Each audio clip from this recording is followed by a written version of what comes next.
بسم الله و الصلاة و السلام علی رسول الله. اما بعد، به تمام دوستان و عزیزان شنونده این پیام السلام علیکم و رحمت الله و برکاته. از همه اولتر فرارسیدن زیباترین روزهای خوشحالی حقیقی که عبارت از عید فطر است و تکمیل یکی از جمله فرایض الله سبحانه و تعالی شده، به تک تک شما دوستان و عزیزان چی در داخل و چی در خارج تبریک میگم. تقبل الله منا و منکم صالح الاعمال.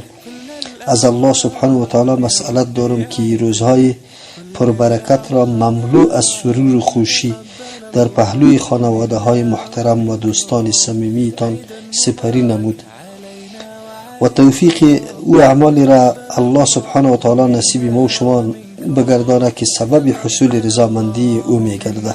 عزیزان گرامی، میدانم که بسیار خسته و ناراحت هستی از اینکه با هم دور هستیم. ان شاء الله توسط شنیدن این پیام یک نوع تسلیت برای شما می شود و یقین داریم که هر فیصله الله سبحانه و تعالی به خیر بندش می باشه و خالی از حکمت نیست. ما در هر حالتی که باشیم ان شاء الله به دل و جان و فیصله الله سبحانه و تعالی راضی استیم و به او تسلیم استیم. الله سبحانه و تعالی توفیق طاعت و بندگی کامل خود نصیب ما بگردانه.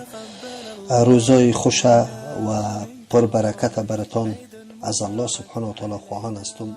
جزاكم الله خيرا. يا إخوتي ماذا نقول؟ أم حزننا جلب البكاء لصحبة أهل المحبة والإخاء عاشوا على هدي النبي يرجون رحمن السماء. يا إخوتي ماذا نقول؟